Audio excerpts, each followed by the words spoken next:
Hi Frenchie, it's time to play. Can't wait.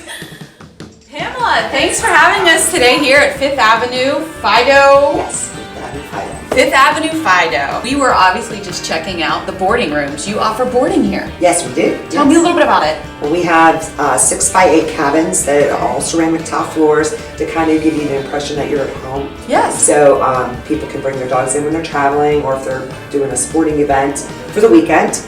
And they can bring all their belongings, if they have beds and blankets, t-shirts that smell like them, their food, whatever they want their dog to have will go into their cabin.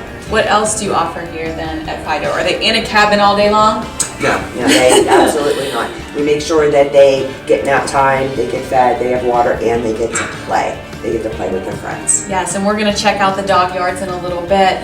I think that other than maybe needing a couch and a TV, I wouldn't mind hanging out in here. Yeah, it's kind of nice. It's very nice. So when they're here all day, now you can do a day, a week. I mean, what does that look like for people? Or is it just based off their needs? Based off their needs. Some people may need to just board for a weekend, some that will board for 10 days, 2 weeks. We've had dogs here for 3-4 weeks. Oh wow! So they've become part of the family, Yes, I guess. Fido family. And I love Fido family. Sign me up. Do you take kids? We can. I can accommodate that. I might have 3 residents coming your way. I just love that they're not just a safe place to stay supervised with care and the supervisors that you have, your trainers that you have, but they get an all-day experience. They know that their pet, their loved one, their child, dog, fur baby, Right. is cared for all day. Yes, it really truly is. I love You get that. really attached to form bonds. Oh, I can tell just by the way you interact, like you address the dog and the owner, but you really know their personalities. Yeah, and you need to do that to be able to supervise adequately and make sure that you know when something's going on with them. Sure. You know, every time you get to know their personality. If they're not acting like themselves, something's going on. And we find that later they have an infection or a UTI or something happened at home. Someone got sick at home and it comes out Affects the pet. when they're here. Yes. So you almost get a report, like a daycare report for the dog. Yes. Yes, I love we do. that. Oh, so now there's somewhere safe for the pet. Let's go check out your dog yards. Okay, great. Pamela, tell us a little more about what you offer here. We are in with what you call the littles. Yeah, the littles, but we're in what's called the medium yard. Okay, and what do the dogs do here? So are they just here, is this a daycare? Tell me more specifically, what do people come here for with their dog? We have daycare and boarding, and it's considered off-leash. So what that means is dogs play here, they don't have collars, they don't have leashes, they play together and interact together. So we bring them we test them to see what their personality is like and their play style, and we match them according to that criteria. So right now we have a bunch of littles in the yard, but there are times when some of the littles will actually go in with the bigger dogs because they're rougher players and they can get along with the bigger dogs. Handle their own. Yes. Now, is it an all indoor facility or do you have an outdoor facility as well? It's all indoor play, but we do have outside potty areas.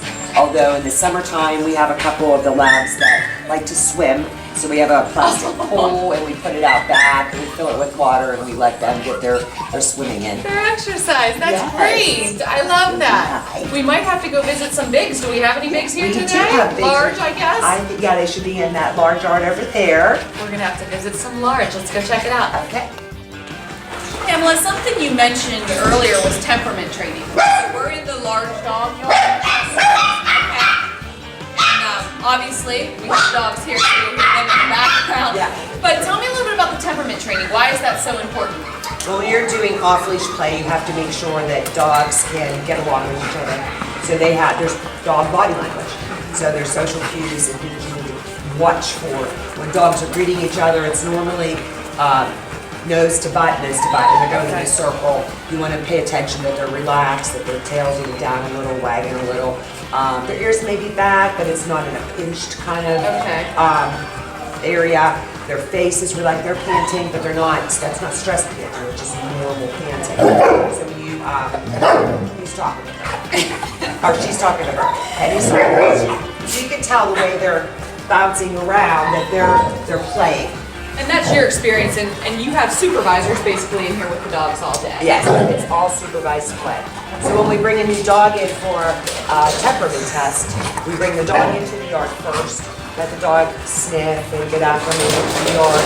And then we bring in one dog at a time, personalities that we think are going to match. Okay. So Penny's very active, so I want to match her with someone that wants to play and is very active. Okay. I just love that you're so in tune, and all of your trainers or supervisors here are as well. And we did mention you do training Yes. with the dogs. Yes. So what kind of extensive training will you teach? Is it puppies, adults, both? I would do both. Okay. I suggest people start training as soon as they get their puppy. You Okay. bring that puppy home at 8 weeks, you need to start because it's lifelong. It needs to be a part of your family, and they are part of our Sure. family. But we want them to be a welcome part of our family. Absolutely. And it's important to get them acclimated at a young age to what we as humans expect from them as dogs. Right. I mean, it's just like kids, right? You start early. When you start discipline, day one, you know? Right, yeah. So I like that. Now, will you do training with the owners of the dogs, or do you train like a separate or side I dog? can train here separately. I prefer going to the owner's home and Okay. doing it there with the family. I'm currently training an Australian Shepherd puppy, and along with that, and two young boys, one's 7 and one is 12. Okay. And they have the boys involved with the training, and Runner, his name is Runner, he listens to the 7-year-old. So we're very involved. Right. And it makes it a lot easier when I'm at their home because he's in his own environment. Right? It's not like going to school and then going home and misbehaving, right? Yeah, we're clear. Okay, I guess my other question for you then, what if you do have a dog that's temperament is not fitting? Is there still a place that they can come to your business if mom and dad are working all day with the pup? Yes, we have a area in the back, we call it the garage. It's the private play yard. So okay. we do have a couple dogs that don't get along with other dogs. Okay. But their parents work and they want them to get exercise and get attention during the day. So they still get a cabin, and we take them into the private play yard and they play with staff. Whether it's they like to play tug, or as in the case of Cooper, off the highway. We play ball with him, we rub his belly, so he gets interaction with staff rather than just sitting in the cabin box. He can do that at home, Sure. but he comes here to get So they still get that interaction? Yes. Okay, let's check out some other facilities. Okay. So a new feature here at 5th Avenue Fido, if your fur baby's good all day, they might get something special on the way out. Yes, a special treat, paws in the sand. Paws in the sand are treats that are all human grade ingredients, and so we can eat these. Huh. There's no gluten, no eggs. It's Okay. a woman-owned company in Pennsylvania. She named it Paws in the Sand because she rescued her dogs from the Caribbean. Oh, okay. Yes, and everything is manufactured in Pennsylvania. So I was looking for something that I wanted to do retail, but it needed to click. And when I saw this, it was like, that's it. This is what I Sure. want. And the dogs love them. There's all different flavors. I believe this one is pumpkin and yogurt. Pumpkin and yogurt. And they have peanut butter, and we have beef, and we even have treats for cats. We have the Tuna. tuna. You have the tuna with catnip. I don't know, I might venture into pumpkin and yogurt. I think I'll leave the tuna for later. Well, I love what I do. I love that I had the chance to visit you here today at Thank 5th you. Avenue. I know you all will too. If you're boarding your pets or you just need playtime for them because they have too much energy when you get home, come talk to Pamela and check out 5th Avenue Fido. Thanks guys, have a great week.